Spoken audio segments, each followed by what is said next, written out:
Welcome back to the FFV podcast. I hope all is well. Today, I am bringing you guys another amazing guest, previously at Twitter and 0x Project, and now the CEO and co-founder of Phantom Wallet. Welcome the legend himself, Brandon Millman. Thanks for hopping on the show, man. How you doing today? Yeah, I'm great. Thanks for having me on. Thanks for the intro. How are you doing? Dude, doing great, man. It's just a huge honor to have you on, obviously, as you're building amazing things in the space. And dude, just the intro is insane, man. I was doing my research a couple weeks back, and I was just like, damn, man, this guy's stacked, big brain guy over here, man. And I was also reading your bio on a few other Medium posts, and you got some pretty cool history, man. It's at such a young age too, man. It's like blew my fucking mind, that's for sure, man. I appreciate it. I don't feel so young nowadays, but yeah, definitely appreciate it. Yeah, of course, man. The space can do that to you, man. I'm telling you. But Yeah. Before we dive deep into Phantom, man, we do a little insight on the guests that come on the show. So with that being said, where are you from, and what was it like growing up from Brandon Millman? Yeah. I don't know when the last time someone asked me that was, so I need to think about that a bit. Yeah. Yeah, well, I suppose I grew up on the East Coast, New Jersey. Pretty standard childhood, I'd say. Studied hard, got good grades, went to decent college, had a really tight knit group of friends, played a lot of Halo 2, played a lot of StarCraft.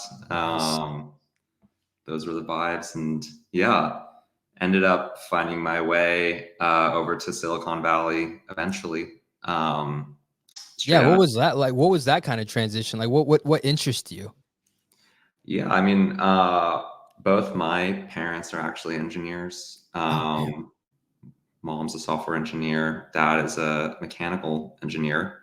Damn. So I suppose I was always around that kind of environment. And my aunt and uncle, long time San Francisco people, tech people, kind of worked across multiple tech booms, and always, I suppose, whispering in my ear about the gold rush of Silicon Valley, so to speak. And so, I found myself kind of predisposed to kind of technology and stuff like that. But then in college, that's when I really got pretty much addicted to building iPhone applications. Oh, okay. And so, yeah, that was, probably, 2009 through 2013.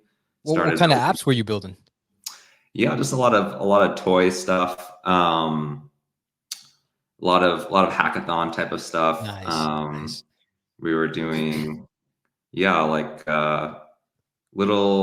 little apps where, let's say, you had like an iPad that was sitting on the desk, and it would kind of be actually a little bit ahead of its time, but it would be sitting on your desk, and it would just kind of listening to what you were talking about, and then like posting links about, or like pictures of like kind of like the keywords that it would pick up. Oh, like, damn.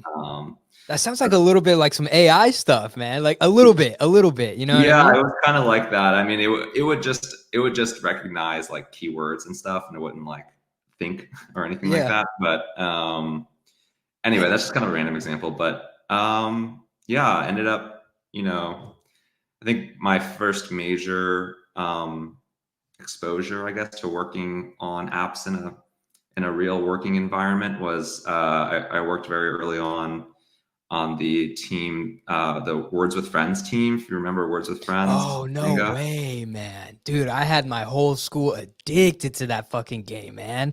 You guys were on that? Well, that was kind of my first real sort of like professional work experience, doing an internship there, and sort of like taste, I guess, of like taste of San Francisco, taste of working in Silicon Valley. And then I was hooked from then, and then knew I had to come back, and that's how I ended up living and working here full time for the last 10 plus years. Damn, That's awesome, man. That's such an insane background. It's just it kind of gives me like you and your family just very futuristic. You guys are just all about, tech and engineer. It seems like a very clear path for you, and it's just pretty cool to hear. But last question before we jump into the meat and bones. Would love to know the story on how you first discovered crypto, and what about the crypto space made you want to stay here? Yeah, it's a good question. Yeah, basically, I think like most people heard about crypto through the various kind of waves that popped up. I think first time was in college, probably or 2010, and then subsequently 2013, 2014, and kind of always heard about it, but never really understood it or was attracted enough to kind of get into it. Actually, one Mhm. of my very early roommates in San Francisco was an early Coinbase employee, and Oh, he's dang. always trying to pay me rent in Bitcoin. And I was like, yeah, I don't want that. I don't want that No shit. way. Actually, worst mistake of my entire life. But anyway, so Oh, man. kind of was like just hearing about it, and then what did it for me eventually was I did my tour of duty, so to speak, at Twitter from 2013 to 2017. In 2017, I was basically, I think like most folks can relate, like just getting a little bit burned out Mhm. from the Web 2.0 grind, even to the point where I was like, oh man, is programming really for me long term and all of that, and then um, ended up getting caught up in the 2017 ICO wave, which was just really interesting for me because there was a lot of these white papers floating around, and these white papers had a lot of very illustrative language around what the world could look like if reimagining Twitter as a decentralized app or Uber as a decentralized app. And I felt like I was like, whoa, this is like a kind of really flipped the model, like the client server model on its head. And it was a brand new way of thinking about these consumer apps that I was really familiar with. Mhm. And I felt like that initial kind of like spark again to like Yeah. really dive deep and learn. And yeah, basically, long story short, eventually found myself spending more time reading those white papers at work than actually working. And so I was like, okay, this is probably a signal for me to just dive in and go full time on this. And I didn't have anything lined up or anything. I just knew that I wanted to immerse myself in this stuff full time. And so quit my job. Wow. Um, and yeah, through a number of explorations, basically figured out that these like pie in the sky visions for like decentralized Twitter, decentralized Uber, like was way too early, essentially. Yeah. And then I was like, okay, so if those are too early, then I should try to find like an infrastructure project. Stumbled upon 0x, which was kind of an interesting hybrid actually of like infrastructure project, but also had some consumer app facing aspects to it because they're building trading apps. Mhm. And had a couple of mutual friends. Actually, my buddy who I was referencing earlier, who was my roommate, who's early Coinbase guy, he knew the 0x guys pretty well, made the connection, and yeah, that was it. That was sort of the Damn. initial dive. Yeah, yeah, I love that you took what you initially loved about, apps and social media, and just really flipped it on its head and thinking about decentralization and just really digging deep. Instead of going that route, you found this new world of decentralization and things like that. And it just Yeah, yeah, you just went because down that road. Twitter especially was actually had a lot of interesting history with decentralization Mm, actually, or because earlier on it really was, I think, an initial spark of Twitter. There's a lot of initial spark around Twitter around third party developers building different types of clients and experiences around this basically shared and open database of tweets. And over time, because of the nature of Twitter being a for-profit company, there was a lot of controversy of them like actually shutting down their like third-party APIs and Oh, killing off wow. all of these external clients because they had to force more eyeballs to the main app because of the advertising-driven business model. And so they're like, oh, we can't have people viewing tweets in all these random places. We have to drive them into this one place Huh. because that's how we get more ad impressions. And yeah, a lot of people actually cite that, including Jack Dorsey himself. I think there was one statement he made where he's like, Twitter should have been a protocol and not like a for-profit company. And there was just a lot of really interesting parallels there with sort of the vision for crypto and what that eventually became Web3, et cetera. And so, yeah, I found that really interesting. Damn. Yeah, no, there was a lot of connections between that world and your world. It's I didn't know that history of Twitter. That was pretty crazy. Like from what I've Mhm. known is that Twitter has always been ads and just really wanted people to get to just stay on this platform. I had no clue about that whole that's actually great. I have to look into that. That's a very interesting history because I feel like they were also a little bit too early, right? Yeah, a bit. I think a little bit too early in the sense that, yeah, I think they caught this initial like magic and vibe from Mhm. what is literally what's happening now in crypto, where you have like Yeah. an open permissionless database of people communicating with each other in tweets, and then people were sort of then taking that and imagining all these other applications on top. It's actually very quite similar to what's happening with Farcaster now, Yeah. for familiar. And then, yeah, eventually had to go down this path of ads monetization just because that was the meta, so to speak. Yeah. And then, yeah, and then now, well, I guess Elon's trying to turn around now, so they're kind of having this third kind of chapter, which is quite interesting. But Yeah. Yeah, yeah. I'm looking forward to that, man. But all right, man. So let's dig into what everyone wants to hear about, and that is Phantom Wallet. But I want to go to the history. Take me back to day zero. What led you to into this idea on creating Phantom, and what problems or goals were you trying to solve or accomplish with them? Yeah, so yeah, I talked a little bit about how I ended up from Twitter Hmm. to 0x. Basically, at 0x, had the really awesome opportunity to work on a number of pretty widely used crypto apps or Hmm. dApps. Basically, yeah, we were sort of on that ground floor of figuring out what DeFi was, really, um, and we were all just kind of figuring out together as like an ecosystem. And Yeah. so there was like the folks working on decentralized exchanges, folks working on wallets, folks working on other types of infra. Eventually, stuff started to pop off. It's like 2020 DeFi summer on Ethereum, and yeah, I think at that point we were building this application called Matcha.xyz, which is a decentralized exchange aggregator on Ethereum. And once you start getting to the point where you are trying to seriously like grow a crypto app, you Hmm. start to like analyze funnels, quote unquote. So like you're trying to figure out what point a user gets onto your app and how do you get them to like make a critical action, which is like a trade Hmm. or like onboard, for example.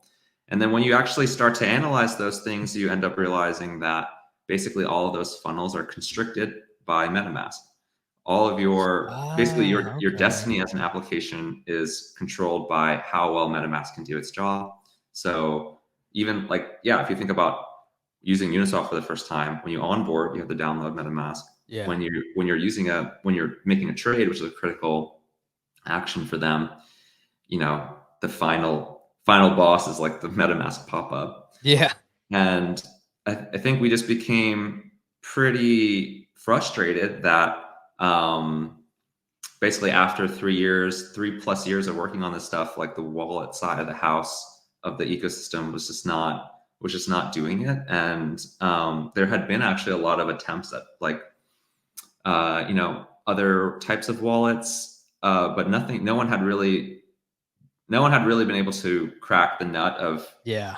uh, doing better job than MetaMask and also getting more distribution and users. And so, yeah, we felt like the place that we could really the highest leverage place that we can apply ourselves to actually grow the entire crypto ecosystem was by fixing this wallet problem, which no one seemed to be able to fix yet. So that's how we decided that we want to create a MetaMask competitor, basically, to start.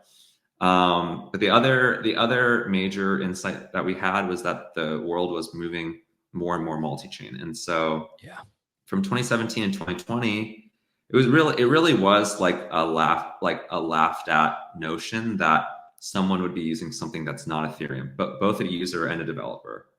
And pretty much you were laughed out of the room if you suggested to use something that was not Ethereum. How come though? Like what was Ethereum at that time just god tier?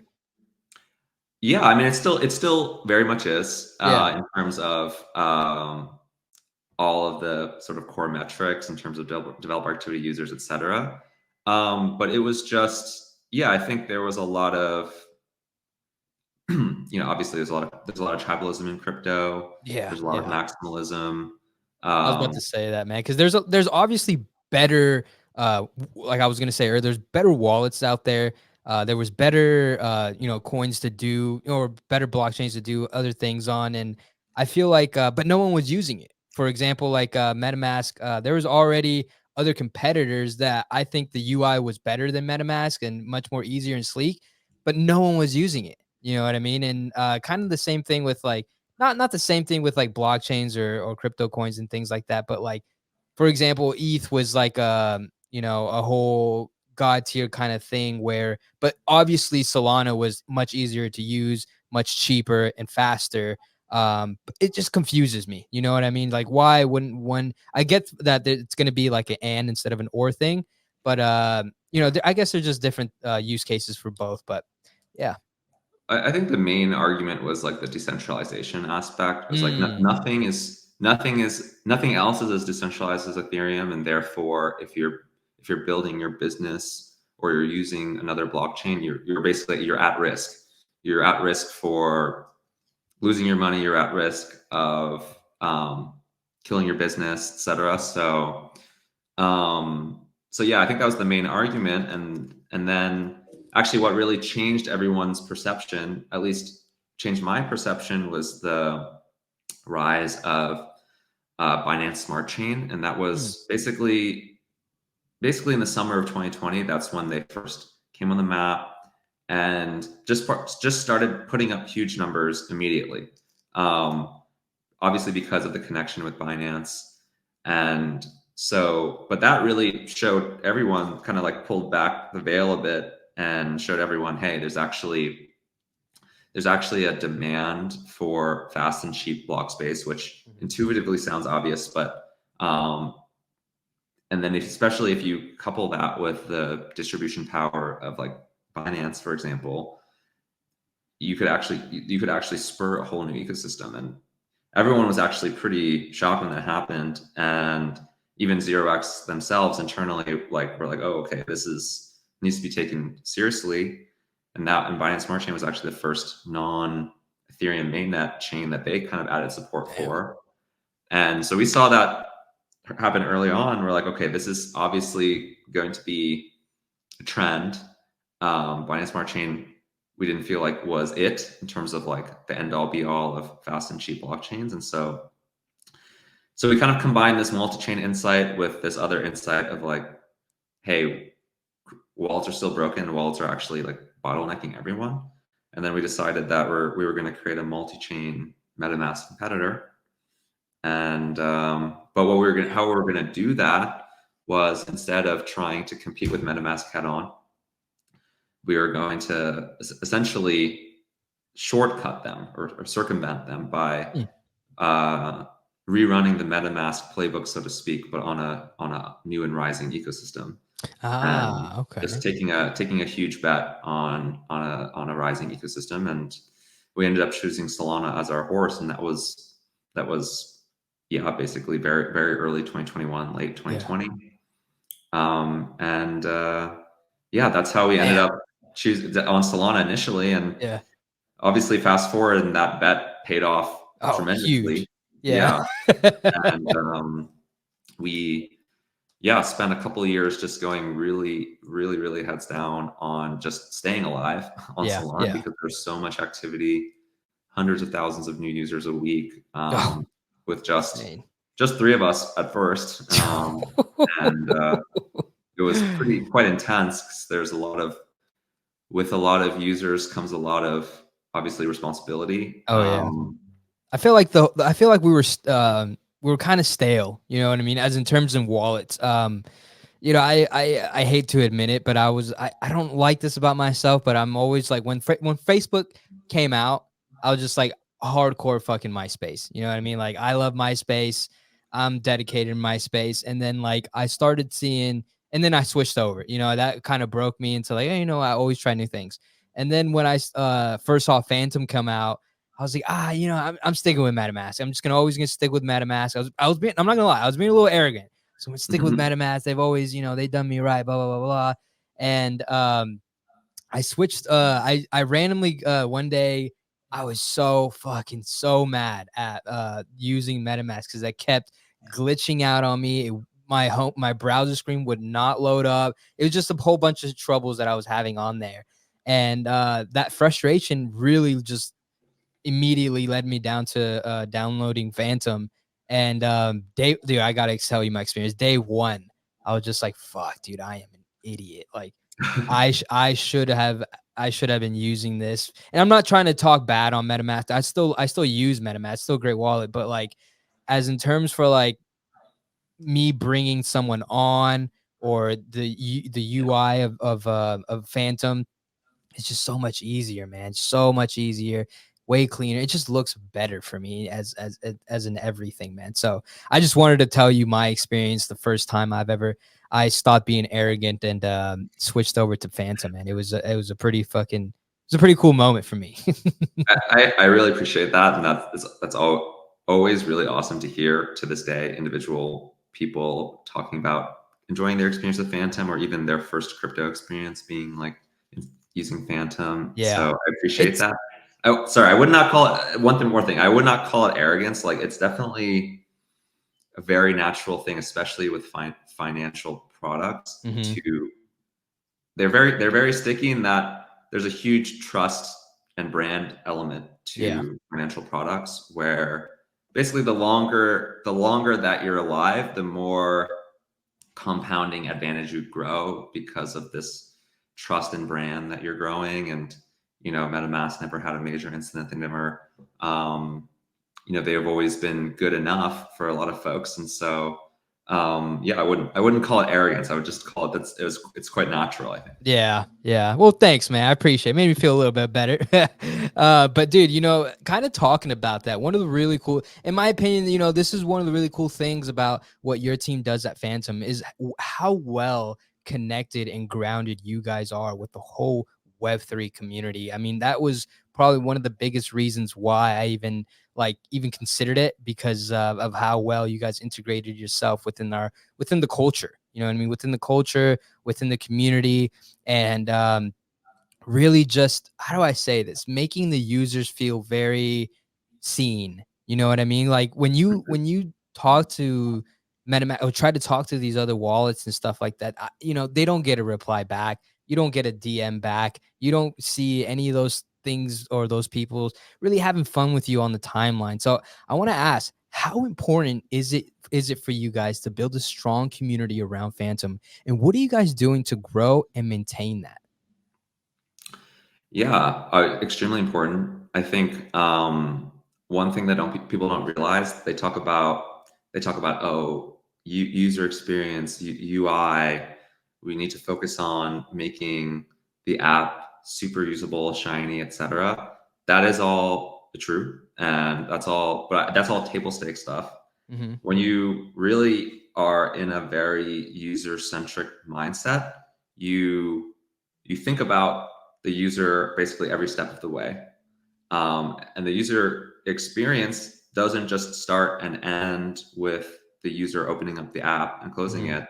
It's actually all areas. And so the education leading up into downloading the app, that's customer support, the the way that we're interacting with folks on the timeline, like you said, and all those things, like that's the complete holistic user journey that we just want to make sure that we're helping folks every step of the way. And so, yeah, it's really important to not only completely nail what's in the app, but also completely nail everything that exists outside of it. And Mm-hmm. so, yeah, Yeah. community is No. really important. Keeping people safe is really important. That's why we do a lot of user education on Twitter to help guide folks through what's going on, tips and tricks to keep people safe, that type of thing. And yeah, basically, if you're not going to reply to someone, a scammer will, essentially, Yeah. on Twitter. Yeah. And so we No, kind yeah, of dude. have to be It working hard at that. it's huge out there, man. And everybody notices it, man. There's a wallet that everyone talks about, and it's definitely Phantom. Just because I see you guys everywhere, man, and you guys are killing it with the. You guys are hopping on spaces, education. I see that education is very important for you guys. I've learned a few things here and there from reading the posts that you guys post. Someone from like anybody can learn from what you guys are posting. Beginners, noobs, experts, whatever. But everybody can learn something new from what you guys have posted. And I've only been in here for like 2-3 years, and I still got a lot to learn. So Phantom doing that, shout out to you guys and the team for that. It's just a very huge, makes me feel comfortable bringing new people into the space and leading them towards Phantom. Like, hey, I may not necessarily have the time or be able to explain it well. Go to Phantom. Maybe not necessarily go to their wallet, but go to their website, check it out, read what they're doing, because you guys really lay it out for there. I just want to thank you guys for that, man. Yeah, no worries. Yeah, yeah. Yeah, I Um, mean, yeah, go yeah. ahead. Thanks. No, go for it. Yeah. So, everyone knows what Phantom Wallet is, but would love to get into what separate you guys from all the other wallets out there today. Like the features, the UI, definitely the security. Basically, what do you guys have that the other guys don't? It's a good question. I'd say one, we have, like I mentioned before, that very user-centric mindset, which expands past just UI, UX, and just raw features, because that's just it's a bit of a rat race, essentially, Mhm. where you release a feature, another wallet just copies the feature. If you look at screenshots of all the apps out there, basically everything just looks like Phantom nowadays. And so, Oh yeah. um, but what people don't realize is that, like I said, like a lot of the advantage and a lot of really doing right by users is stuff that we're doing outside of the app. Like one example is customer support. I always bring this up, and it's a very unsexy thing, but yeah, I mean, what is up with customer support in crypto? It's actually insanely negligent, actually, where Non-existent. people are just saying like, "Hey, hop into Discord to get supported." And do you know what happens in those Discords? People are in some sort of crisis mode. Either they just had lost some money, or they're trying to make money and they can't for some reason, and they are being blocked by some problem. They're usually frantic. They hop into Discord. They're trying to get trying to get the attention of a mod or support. Someone replies to them like, "Okay, great." They send them a link or whatever, and then they get fished in that moment, because Shit. that was a scammer, Yeah. and they didn't know better, because everyone thinks they're above that happening to them, but they're Yeah. really not, because No, no, no, no, it's no. they're really not. Yeah, and No. so it's just insane to me that companies are willingly kind of leading their users into this very dangerous path by doing that, instead of using customer support techniques from Web 2.0, so to speak, that are very well known and well oiled at this point. And Mhm. so, that's something that I'm really proud of, that we do, is have a very well oiled customer support team that has very, it sounds obvious, but very basic things like goals and Yeah. metrics. Like, hey, like we're going to goal on decreasing the time to respond to messages, and like or we're gonna goal on decreasing the number of these incidents related to this, etc. And yeah, just taking it seriously. I think Yeah. that's one, one thing that I'm really proud of. But yeah, I mean, in general, we really want to transform Phantom into just a tool that you use to interact with crypto, to a place that you're really using to um, discover new things to do as a user. As a business on crypto, it's a tool for you to help grow your business, get more exposure, reach new Yeah. users and things like that. That type of thing is completely missing from crypto at the moment.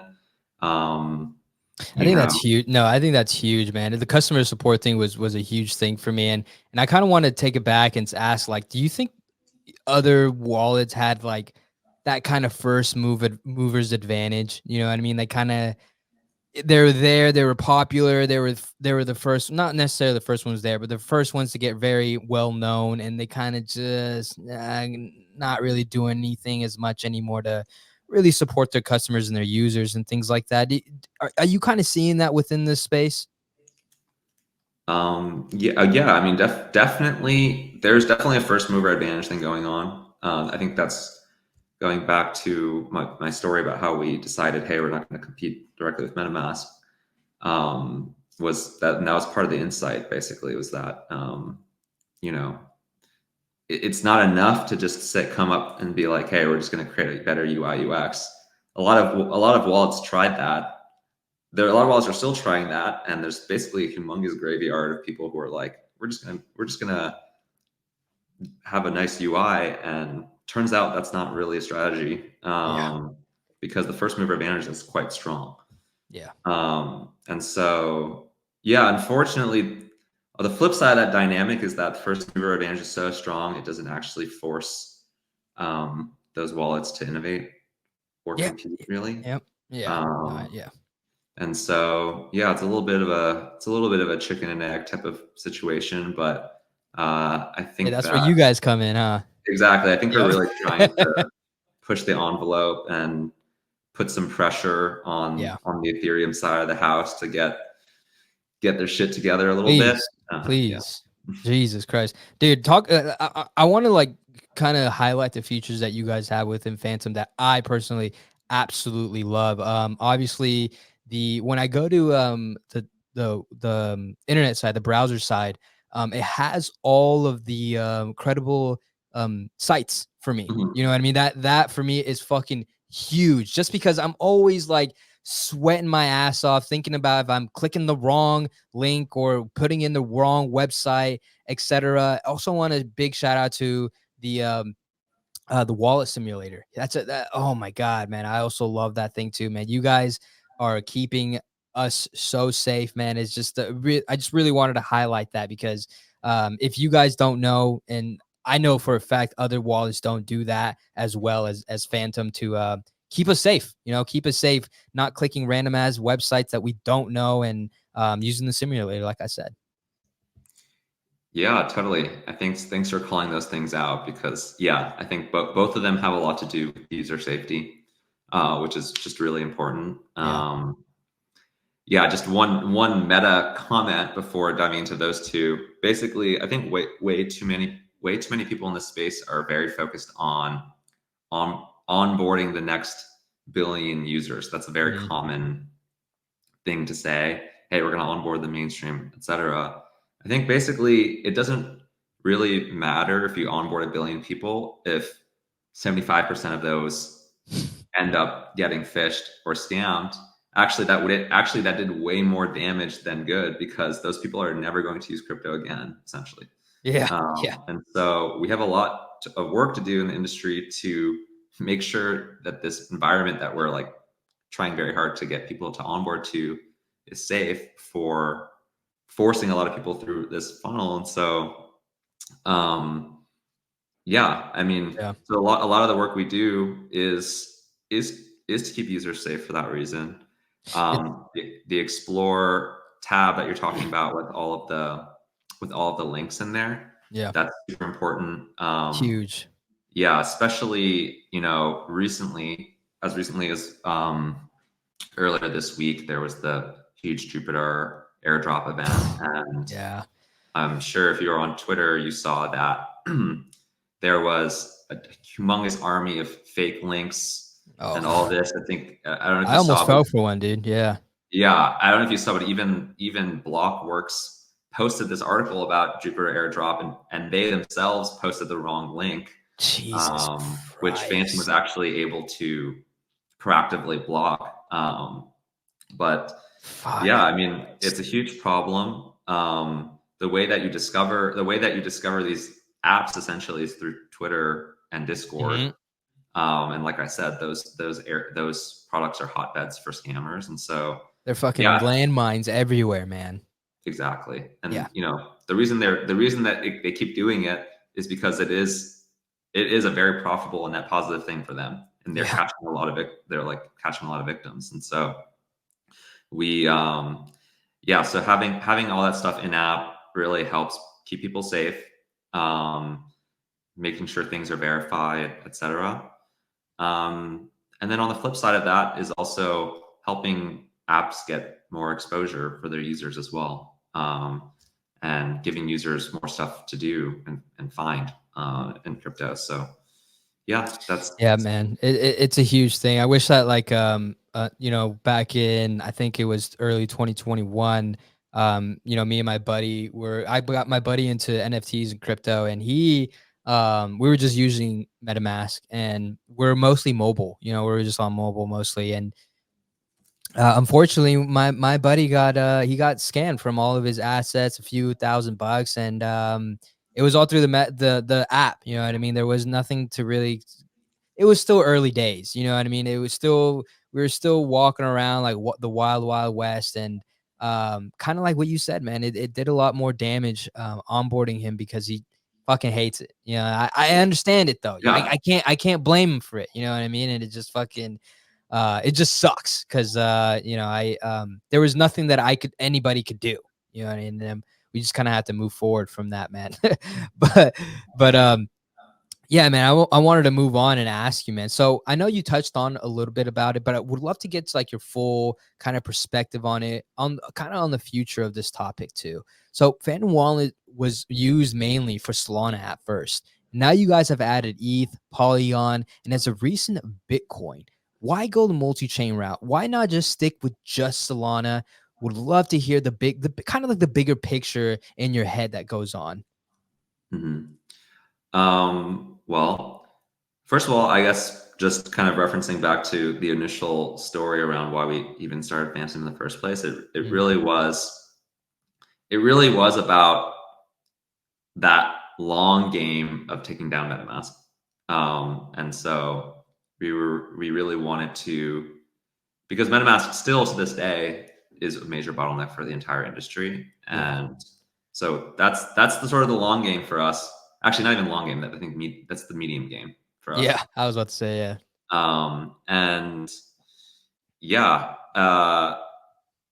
don't get me wrong. Solana basically is our home. It's our core user base. We believe actually that Solana is going to be, like, we believe in crypto mass adoption, and in order for that mass adoption to happen, the underlying technology needs to be fast and cheap and scalable, and we genuinely believe that Solana is that solution.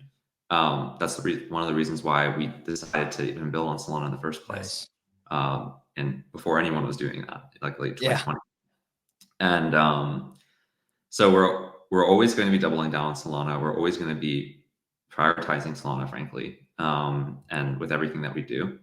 And we kind of view multi-chain in a couple different ways. One, we love to add chains that Solana people also like to use. So Solana folks, there's a subset of them that only use Solana, but a lot of them also use other app chains.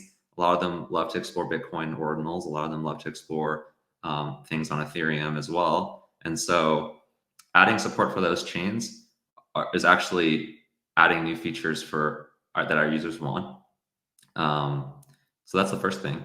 Keeping them there, huh? Too, just like because why would you go anywhere else if everything is just there, one stop shop?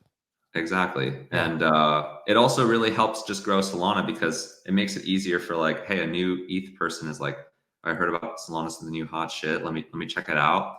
They they are there. They're like, oh, awesome. Oh, there's support for ETH as well. Like, let me just move my entire life over here, basically yeah. crypto life.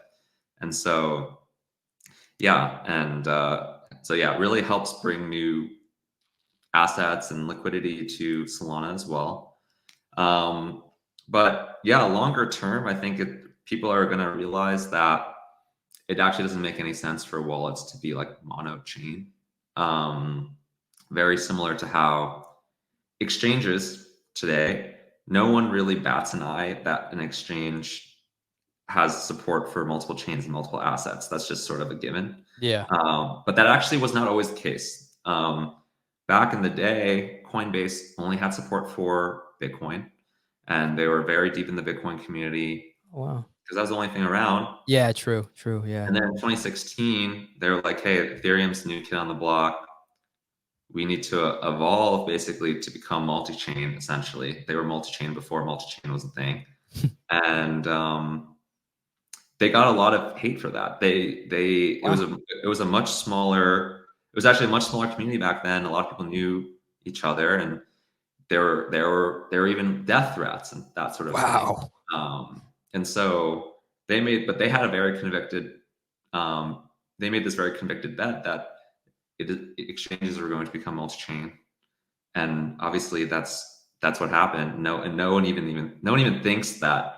Actually, it's pretty like if you were to think about an exchange that only supports Bitcoin, it's kind of everyone would be like, what? Yeah, Like what? just Bitcoin. Yeah, yeah. I'm not gonna lie, man. I was a little shocked. I mean, I knew that like Coinbase and these other marketplaces only supported Bitcoin at first. And once they went, I didn't know they faced that kind of a backlash just for supporting another chain or another crypto. And now that's just kind of like I said, man. I've only been into crypto and NFTs for like 2-3 years now, and hearing this stuff is just or seeing this stuff that I use now, I'm just like, isn't that supposed to just always be like that? Like, isn't that like just the norm? That's very shocking to me that back then it was just like pitchforks and fucking axes is ready to kill someone because they added another crypto on there. Yeah, and I That's mean, wild. and so the reason I say that is I basically wallets I truly believe are going to follow the same exact path Okay. where it's just going to be commonplace and just the standard that you use a wallet and it grants you access to all of the major apps and tokens and things that you want to do on chain. So And you know, So when you see like do you see like similar? Dude, I love history. I love to see like patterns within history. Do you see like the similar patterns within like crypto ICO days and like NFTs and Web3? Kind of like the similar pattern where you were explaining like multi-chain with just marketplaces and now wallets are doing it. You know what I mean? Like, do you see the same thing, same patterns? Like, what's your perspective on that? um, yeah, I mean, there's definitely, yeah, obviously, as people say, history doesn't repeat itself, but it often rhymes, whatever. Yeah. I think that yeah, a lot of very similar trends appear time after time. Um, yeah, I think yeah, DeFi summer is something that happened on Ethereum that you're seeing happen again on Solana. Yeah. I think that subsequent NFT boom on Ethereum, that's something that you may see again on Solana as Mhm. well coming up. Um, That's I what I'm think, seeing. Like, there's a lot of similar patterns. There's similar, maybe not the same exact NFT, and they maybe not the same crypto, but the cycles, the vibes, the sentiments, the pump, all those kind of things. Is just like very similar patterns. I'm glad that you're seeing it too. I'm not going fucking totally insane because like I'm a noob. I consider myself a noob in this space, and but I'm noticing patterns. You know what I mean? It's really cool that you said that as well, man. But So I just want to ask too, man. As everyone knows, there's always be like bumps along the way, especially building as big as something like Phantom. So with that being said, what are some of the most significant challenges Phantom had to face, and how did you guys overcome it? What lessons were learned when you jumped through those hurdles?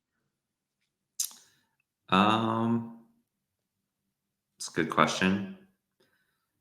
Yeah, I mean, there's definitely a couple. I mean, the whole meteoric rise type of thing that happened in 2021 was quite difficult. Specifically because they're basically essentially our users, and we already talked about this a lot, but our users became a humongous target for scammers and phishers. And yeah, basically we quickly learned that that's not a one-time fix-it solution. Yeah. It's just a cat and mouse game that you need to be playing on a continuous basis.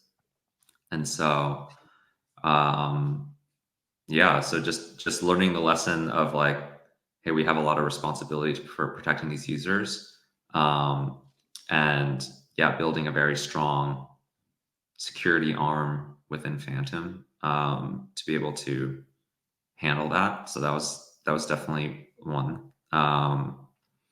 We had a pretty unfortunate incident in 2022 where there was a one of our peer wallets, this wallet called Slope on Solana, basically had like a major kind of incident and breach where they were leaking people's secret recovery phrases, Jesus. and that was a quite a difficult thing to navigate Mm. because um, a lot of people were actually just sharing their secret recovery phase between Phantom and Slope, and Ah, shit.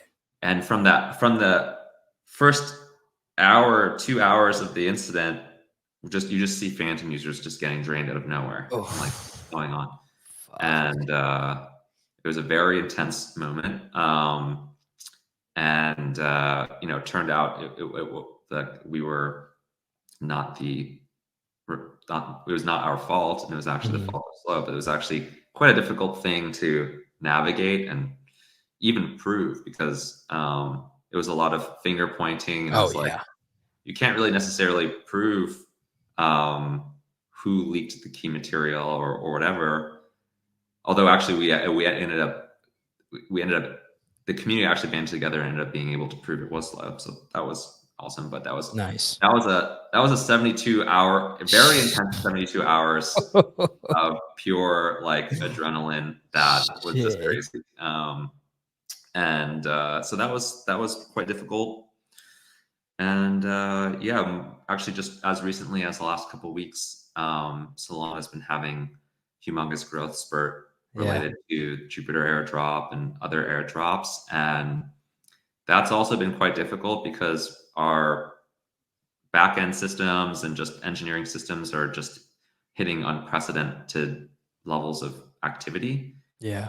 It's a kind of a Basically, good problem to have, it's a good problem to huh? have, but it's extremely intense. And yeah, everyone's out to get us. There's DDoS I attacks. saw that. Yeah, it's like this is like Jesus Christ. and like the types of like RPS are hitting like requests per second. This is like stuff that like you know major Web 2.0 tech companies like Twitter and Facebook kind of Damn. hit like 90,000. Someone's not liking what you guys are doing out there, man. Someone's not liking it. Yeah, You I know? mean, who knows? But like, anyway, but it's definitely that's also definitely like that's another cat and mouse game that we have to play. Yeah. Yeah. And so, Damn. yeah, Yeah, man. It's definitely some huge hurdles that you had to go through. And I'm glad that you guys kept fucking trucking on. You know, you guys are still here. You guys are still kicking. You know, it's very easy to throw up your hands and say fuck it and give up. But nah, man, you guys kept trucking. You guys are still here, and you guys are still getting better, man. One of the things that I also wanted to point out too is how upfront Phantom is that you guys are experiencing issues or having problems or something like that. It's very how do I say this again? It makes me feel very comfortable because I know that you guys notice it, acknowledging it, and taking action on it. It sounds so simple, but like Other people just don't do it. Other wallets just don't do that, and they just kind of just let it ride and let us, which is the worst thing they could do, let us make our own opinions and make our own assumptions and things like that. Yeah. Just want to give you guys a huge shout out to you guys for doing that, man. It's a huge thing for me, I think, and obviously for the community too, because they love seeing it. I see it in the comments. People are loving the updates, man. Yeah, no worries. Yeah, it all comes back to just trying to keep people safe, Yeah, um, and staying ahead of scammers. Like if we're not communicating, someone else is gonna get in there and try to take advantage of the moment. And yeah, so definitely. yeah. So, I know we only got not too long here, so I want to get through these last few. I want to get into what Phantom is doing right now. What are you guys cooking up in the kitchen, and what is the main focus that you guys are focusing on right now? Um, yeah, we are, like I said, really doubling down on Solana. Um, really just making sure that, Solana's having a moment, Yeah, and we really need to make sure that Solana shines for this moment, because these moments don't always come around. And so, we've been preparing for this the last couple of years, basically. And so we're really doubling down on Solana, making sure that when folks are checking out Solana apps for the first time, that they're having a really great first time user experience, because the first impression really matters. We're keeping them safe, like I said, and helping them discover. Usually people come in and they have one intent, like they're going to go to Magic Eden or they're going to claim this airdrop. But then making sure that after that point, they're well taken care of, and they are discovering new things to do as well, because that helps the entire ecosystem. yeah, And so, yeah, we're all about doubling down on Solana and just yeah. making sure that that ecosystem is growing as much as possible. Because like I said, we really believe that Solana's technology is going to be one of the keys for mass adoption in the future. So, I think so too, man. And honestly, I wasn't a huge believer at first, just because of all the noise and bells and things that were going on out there. But one of the things that I've learned is if you don't fucking try it, you can't really talk shit. I've tried it. Dude, it's so, and this is some DJ shit I'm about to say. Like, it is so easy to trade and meme coins on Phantom and make some DJ plays on there, man. Wherever I go to make some fast transactions, fast things in and out, and some DGen stuff, I go to Phantom, man. It's just the place to be. It's either long term things going on or short term. I use Phantom, man. It's a great wallet, man. Last question, my guy, and I'll let you go. But what do you and we've obviously talked about it, but how does it feel at seeing Solana have their moment, have the shining light on them now after all the fucking bullshit that they went through? How does it just feel just knowing that you guys just made the fucking right bet, seeing Solana and the NFT projects just absolutely flourish? um, yeah, I mean, it's extremely vindicating. It's amazing to be able to, yeah, be standing kind of side by side with the rest of the ecosystem, who really double down, triple down through a lot of very difficult times. Obviously, FTX, Yeah. and all that. But I think what I saw through those moments is that Solana has like a very genuine core of Hmm. community, not only from the user side but also from the developer side. Hmm. And so that really gave me enough conviction to be like, hey, we're really sticking this out. We're really, doubling down the ecosystem. And yeah, it's amazing. Uh, but at the same time, it's a very intense moment right now, because we're basically, it's not time to celebrate yet. Basically, like we're for me, actually, the prevailing feeling is like, what is the prevailing feeling? It's a lot of anxiety, actually, just of like Okay. You got to like keep hey, the like ball rolling, the tires ex- going. Yeah. exactly, like this is actually not a moment to celebrate yet. We have to like press down on this Ooh, and yeah. manage, exactly, and really just close the door, essentially, so to speak. Nice. um and because, yeah, like we're just this is just the start. I mean, just becoming getting in the spotlight of crypto Twitter is one thing, but then actually parlaying that into the actual mainstream adoption stuff, Yeah. which we've been talking about forever, that's a whole nother gear. So I think a lot of it, actually my prevailing feeling is a lot of anxiety around like, all right, this is the moment, like let's like actually Let's capture do it. Let's fucking get it. Yeah. Oh man.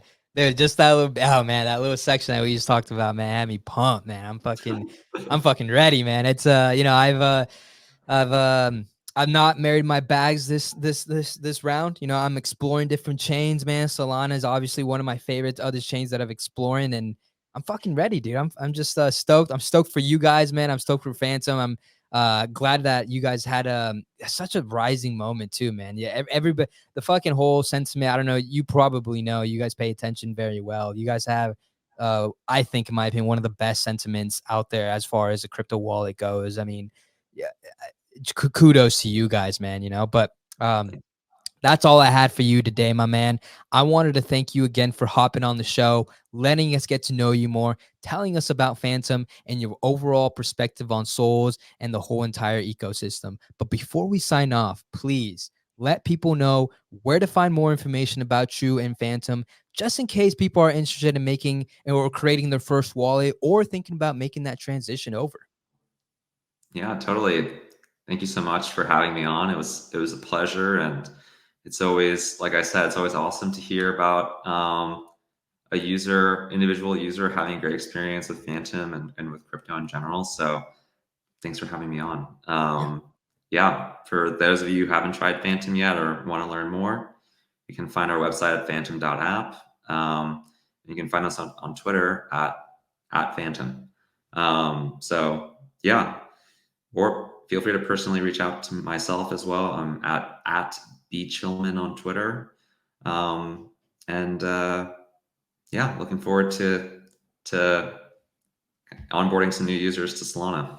Oh yeah, man. And yeah, dude, it's actually pretty insane. Before I wanted to mention, I saw the stats. It was like 1.2 million in like 2020. Now you guys are up to like 2.7 now, like 2.5. It's pretty fucking insane, man. It's you guys are just rising and rising and rising and rising, man. It's Yeah, we actually beautiful to watch. we just hit 3 million installs on Chrome. Jesus. Yeah, so if you Woo! check out the Chrome like listing, it just hit 3 million actually this morning. Ah, fuck, dude, that's what's up. Congratulations, man. Thank you. I hope you have a great rest of your day, man, and thank you for the opportunity, brother. Yeah, appreciate it. Have a great weekend, man. You too, man.